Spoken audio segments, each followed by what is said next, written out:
ወግ ማረግ ለቤተሰቦቼ ላሳይ ነው ብላ ሀገራችን ላይ ትልቅ ተመልካች ያለው ኢቢኤስ ጣቢያ ላይ ቀርባ ቤሎ ስትለካ ከታየች በኋላ ኃጢአት ቢሸት ኃጢአቱ ሰው አጠገብ የማያደርስ ሰው ሁሉ አፉን የከፈተባት ባምቢ ብላችሁ እናንተ ሰርች ስታረጉ የቲክቶክ ፕላትፎርም የሰርች ባሩ በራሱ ባምቢ ቅሌት ብሎ እስከ ማምጣት የደረሰ ሰው ሁሉ የብልግና ምሳሌ አድርጎ ያቀረባት እሷ ግን በብርታትና በጥንካሬ ያን ክፉ ጊዜ አልፋ የራሷን ኑሮ በራሷ መምራት የጀመረች በቲክቶክ ላይ ሚሊዮን ብሮችን መስራት የቻለችና ቅንጡ ህይወት መምራት የቻለች የሷን የህይወት ታሪክ እንዴት ነው ልታገባ የነበረው ማንንስ ነው ልታገባ የነበረው እንዴትስ ነው ይህ ቅሌት ላይ ደረሰችው የሚለውን እና ከዛስ እንዴት ወጣች የሚለውን ዛሬ አስቃኛችኋለሁ።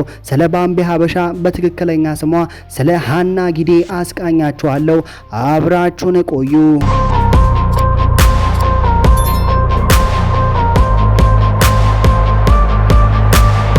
ብዙ ታዋቂ ሰዎችና ታዋቂ ቲክቶከሮች ታዋቂ ከሆኑ በኋላ ቲክቶክ ከመጀመሪያቸው በፊት የነበራቸውን ላይቭ ወይም ውጣ ውረድ ይናገራሉ።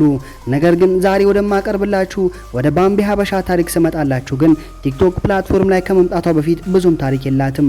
ብዙ ታሪኮቿ ብዙ ነገሮቿ የተፈጠሩ ቲክቶክ ፕላትፎርም ላይ ከመጣች በኋላ ነው። ባምቢ ሀበሻ የተወለደችው የብዙ ቲክቶከሮችና የብዙ ታዋቂ ሰዎች መናገሻ የሆነችው በመዲናችን በውቢቷ በአዲስ አበባ ከተማ ሲሆን ሰፈሯም ሳሪስ አዲስ የሚባልበት ሰፈር ነው። እዛው ነው ተወልዳ ያደገችው እና ባምቢ ሀበሻ መች ነው ቲክቶክ የጀመርሽው እንዴትስ ነው የጀመርሽው ተብላ ስትጠየቅ እንዲህ ብላ ነበር የተናገረችው። ቲክቶክ የጀመርኩት በኮሮና ጊዜ ነው፣ ያው እንደ ማንኛውም ቲክቶከሮች ማለት ነው። እና ቲክቶክን መጀመሪያ አይነበረ በመቀጠልም ቲክቶክ የሚሰሩ ሰዎችን በአካል ካገኘው በኋላ ኢነርጂያቸው ተመቸኝ፣ ሁኔታቸውም ደስ አለኝ እና እኔም ለምን አልሰራም ብዬ ወደ ራሴ መጣውና ኮንተንቶችን ክሬት አድርጌ መስራት ጀመርኩ ትላለች ባምቢ ሀበሻ። እና ባምቢ ሀበሻ ቲክቶክ ጀምራ ቪዲዮዎችን የለቀቀች እውቅናን ማግኘት ትጀምራለች። ነገሮችም አሪፍ እየሆኑላት ይሄዳሉ። በመቀጠልም ባምቢ ሀበሻ ወይም በትክክለኛ ስሟ ሃና ጊዴ አንድ ሰው ትተዋወቃለች። ይህ ሰውንም የተተዋወቀችው በሶሻል ሚዲያ ነው። እሱ የሚኖረው ባህር ማዶ ከነጫጮቹ ሀገር፣ እሷ ደግሞ ምስራቅ አፍሪካ መሀል መዲናዋ አዲስ አበባ ላይ። ነገር ግን ይሄ ሁሉ ርቀት አይገደባቸውም፣ ምክንያቱም የሶሻል ሚዲያ ጊዜ ነውና በቴክስት እየተጻጻፉ እሱም እዛ ባህር ማዶ የነጫጮቹ ሀገር ሆኖ በባምቢ ሀበሻ ፍቅር ይወድቃል። እሷም እዚህ መሀል አዲስ አበባ ሆና በነጫጮቹ ሀገር ሰውዬ በፍቅር ትወድቃለች። ይህ የቴክስት ፍቅር ናፍቆት ተጨምሮበት የነጫጮቹን ሀገር ሰውዬ በባምቢ ፍቅር አሳብዶት ጨርቆን ማቆን ሳይል ብድግ ብሎ መሀል አዲስ አበባ ይመጣል። አንድ ቀን እንኳን ሳያደር ይህ ሰውዬ ባምቢ ሀበሻ ባለችበት ቦታ ይሄድና ታገቢኛለሽ ወይ ብሎ ይጠይቃታል። እሷም ታፈቅረው ነበርና በደስታ እሺ ብላ ትቀበለዋለች። በሚቀጥለው ቀንም ይህ ሰውዬ እቺ ባምቢ ሀበሻማ እኔን ማምለጥ አይገባትም ብሎ ሽማግሌ ቤት ይልካል ቤተሰቦቿ ጋር። እናም ቤተሰቦቿ እናንተ ከተፋቀራችሁ እኛ መንገዶን ብለው ይህንን ትዳር ከፈቀዱ በኋላ ሀገራችን ላይ ከፍተኛ ተመልካች ያለው የኢቢኤስ ጣቢያ ላይ ከፍተኛ ሽፋን አግኝተው ባምቢ ሀበሻና እናቷ ቀርበው ቤሎ እየለካች እንዲህ ብላ ተናግራ ነበር። ይህ ሰውዬ የመጣው እኔን አፍቅሮኝ ከባህር ማዶ ነው እና ለ6 ወር ያህል ሶሻል ሚዲያ ላይ ስናወራ ከቆየም በኋላ እና በ6ኛ ወር በመጣ በሚቀጥለው ቀን ቀለበት አደረገልኝ። በሁለተኛው ቀን ደግሞ ሽማግሌ ላከ እና አሁን ከወር በኋላ ተደግሶ ላገባ ነው ብላ ሀገር ሁሉ በሚሰማው የኢቢኤስ ጣቢያ ላይ ተናገረች። እና ሁሉ ነገር የሚጀምረው እዚህ ጋር ነው የባምቢ ታሪክ። እና ባምቢ ወግ ማረግ ልታሳየን ነው ብለው ቤተሰቦቿ ሽሩ ጉድ ይላሉ። እሷም ቤሎ እየለካች ትልልቅ ሚዲያዎች ላይም ቀረበች። እና ነገሩ እዚህ ጋር ነው የሚጀምረው። በድንገት አንድ ትልቅ ክስተት ይከሰታል። ባምቢ ለቤተሰቦቼ ወግ ማረግ ላሳይ ነው እያለች ቤተሰቦቿም ልጃችን ወግ ማረግ አሳየችን ብለው ሽር ጉድ እያሉ ባሉበት ጊዜ ላይ ሶሻል ሚዲያ ድንገት ክፍት ሲያደርጉ ነገሮች ሁሉ ተገልብጠዋል። ይህ ሊያገባት የመጣው ባለቤት ተብዬው ባምቢ ሀበሻ ወስልታብኛለች፣ ቺት አድርጋብኛለች ያለ ሶሻል ሚዲያ ላይ እያሶራ ይገኛል።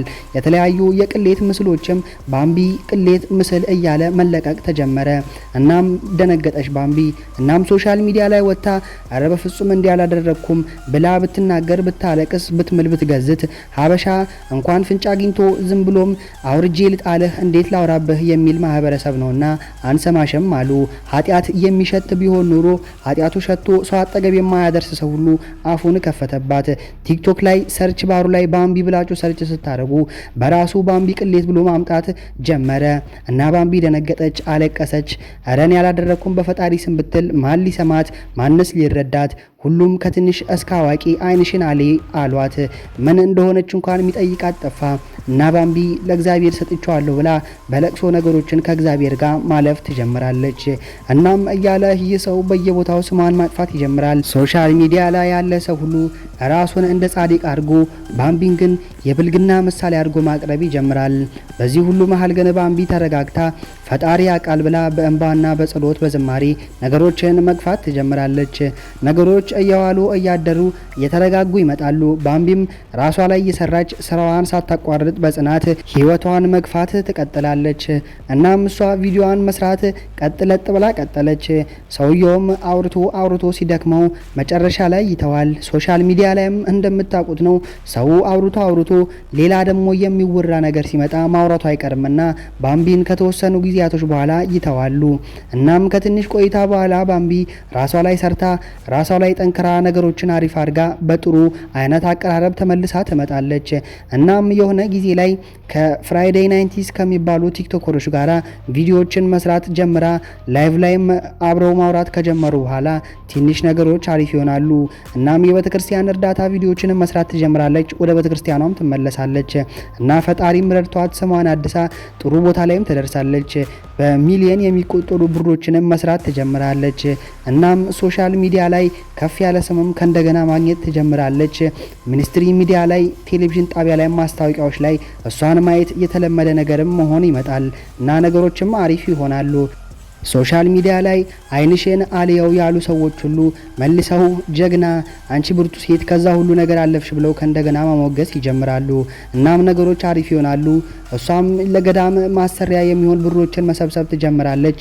ለራሷም የሚሆኑ ስራዎችን እየሰራች ራሷን በራሷ ማስተዳደር ትጀምራለች። ይህ ነገር ራሱ የሚደነቅ ነገር ነው። አንዳንድ የአሁኑ ጊዜ ሰዎች ወንድ ሆነው እናት አባታቸው ቤት እስከ 40-50 ዓመት ድረስ በሚቀመጡበት በዚህ ጊዜ ላይ እሷ ግን ራሷን ችላ ቅንጡ ቤት ላይ የራሷን ህይወት እየመራች የራሷን ገንዘብ በራሷ እየሰራች ለቤተሰቦቿ መትረፍ የቻለች ከቤተሰቦቿም አልፋ ተርፋ የቤተክርስቲያን ገዳማቶችን በብር ማሰራት የጀመረች በብር መደገፍ የጀመረች ታላቅ ሴት የሆነች ጀግና ሴት ናት። እና ግን ይሄ ሁሉ ነገር ካለፈ በኋላ ይሄን ሁሉ ነገር ከተረሳ በኋላ እና ራሷን በራሷ ከቻለች በኋላ አሁን በቅርቡ በሶሻል ሚዲያ ላይ ከእንደገና ኃጢአቶቿን ቆጥሮ ቀጥታ የሚናገራት ሰው መጥቶባት ነበረ። እናም እንዲህ ብሎ ተናገረ። አንዳንድ የማይሆኑ ጋጥ ወጥ ሰዎች የብልግና ምሳሌ የሆኑ ሰዎች የቤተክርስቲያን የገዳምን ነገር መስራት የለባቸውም ብሎ ቀጥታ እሷን ያነጣጠረ ነገር ይናገራሉ። እና እሷም ከእንደገና ተመልሳ በእንባና በሐዘን መታ እኔ እንደዚህ አላደረኩም፣ እንደዚህ ለማድረግ ማስቤ አይደለም ብላ በኃይል መናገር ትጀምራለች።